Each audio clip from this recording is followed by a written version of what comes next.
ოლაფ შოლცი კანცლერის კაბინეტში ბოლო საათებს ატარებს. გერმანიის მთავრობის მეთაურის თანამდებობის შესანარჩუნებლად მას ასწაული სჭირდება. ციფრები კი მკაფიოდ ამბობენ, რომ პოსტს ქრისტიან-დემოკრატიული კავშირის ლიდერი ფრიდრიხ მერცი დაიკავებს.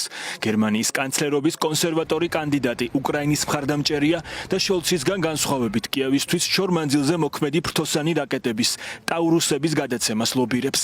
გერმანიას ბოლო წლებში ოლაფ შოლცის სახით ყავდა ერთ-ერთი ყველაზე სუსტი კანცლერი, რეალურად ამას თვითონაც აღიარებენ, რომელსაც ვერ აუღალყო თქვა რუსეთ უკრაინის ომს, ვერ აუღალყო მნიშვნელოვან გეოპოლიტიკურ ცვლილებებს და გერმანიის ლიდერობა ფაქტიურად გამქრალი იყო. არსებობს რეალურად იმედი, რომ ახალი კანცლერი, რომელიც მინიმუმ წინასაარჩევნო უფრო მკვეთრი და ესეთი მნიშვნელოვანი პროგრამით გამოდიოდა, უფრო მეტად შეძლებს თქვათ ულიდეროს გერმანიას და მათ შორის ევროპას იმისთვის, რომ თქვათ თავისი სიტყვა უკრაინა რუსეთის ომის დამთავრებაში და ზოგადად ასევე გეოპოლიტიკურად მსოფლიოში. ფრიდრიხ მერცი თანამდებობაზე ევროპაში გერმანიისათვის ლიდერობის დაბრუნების ამბიციით მოდის.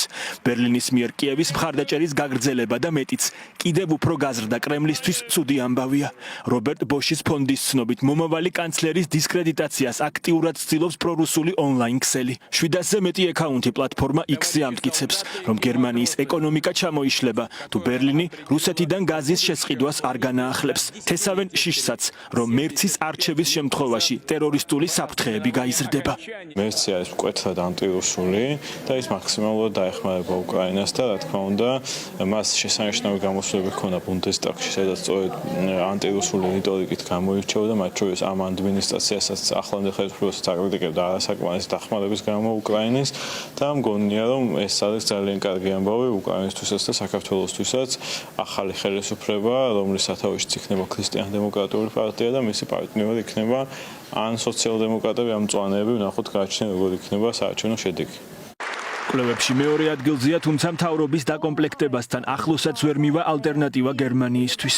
ნაცისტური პარტიის იდეების გამზიარებელი ჯგუფი ქულების დაწერას მიგრაციის დემონიზებით ცდილობს და უკრაინისათვის დახმარების შეწყვეტის მომხრეა. გასაკვირი არაა, რომ სწორედ ეს პრორუსული ჯგუფია ივანიშვილის რეჟიმის მოკავშირე. პარტიამ, რომელიც საქართველოს ტერიტორიულ მთლიანობას არ აღიარებს.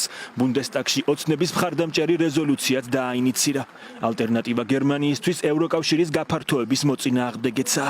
არიან ადამიანები, რომლებიც ჰოლოკოსტს არ აღიარებენ, ანტიმიგრანტული და არასწორი პოზიციები აქვს. რუსეთი ძალიან აქტიურად უჭერს როგორც ვიცი მხარს და ასევე რაღაც ჩინეთთანაც იყო რაღაც კავშირები. ის ძალები, რომლებსაც სურთ გერმანიის დესტაბილიზაცია, მათთვის ეს არის ძალიან მიმზიდველი პარტია. რასაც ისინი ლაპარაკობენ, ერთ-ერთში იმეორებენ ხოლმე ხშირ შემთხვევაში.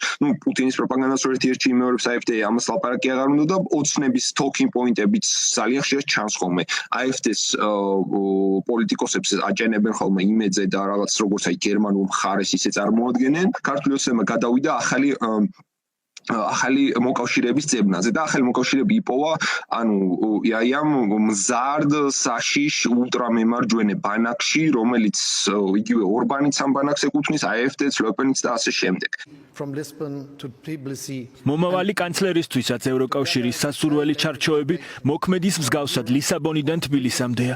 მერცის ქრისტიან-დემოკრატიული კავშირი ივანიშვილის რეჟიმს დიდი ხანია აკვირდება და სანქციებსაც ითხოვს.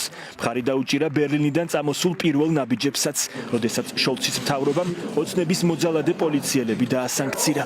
ეწოლა ქართულ ოცნებაზე ახალი ხელისუფლების პირობებში გაიზრდება, გააგრძელოს ასე ვთქვათ, მორალზე დამყარებული საგარეო პოლიტიკის წარმოება და გააძლიეროს სანქციები ქართული ოცნების მიმართ. ევროკავშირი და მათ შორის გერმანია საქართველოსთან ამოსულ პარტნიორობის ქვეყნებთან მიმართებაში, რომელსაც სულთ გახდეთ ევროკავშირის წევრი, გააგრძელებს ღია კაის პოლიტიკას. ქრისტიან-დემოკრატიულ კავშირს ძალიან დიდი ინტერესი აქვს საქართველოსთან მიმართებაში. არსებობს რამდენიმე პარლამენტარი მათ შორის, რომელთა ინტერესი საქართველოსთან მიმართებაში მაღალია. გერმანელები ხმის მისაცემად რუსეთის უკრაინაში შეჭრის მესამე წლისთავამდე ერთი დღით ადრე წავლენ. მართალია, კრემლის ომი უკრაინის წინააღმდეგ არჩევნების მთავარი თემა არაა, მაგრამ ქვეყანაში კარგად იციან, რომ უკრაინის გაძლიერებაში ინვესტიციის ჩადება ეს პირველ რიგში გერმანიის და მთელი ევროპის უსაფრთხოების დაფინანსებას ნიშნავს.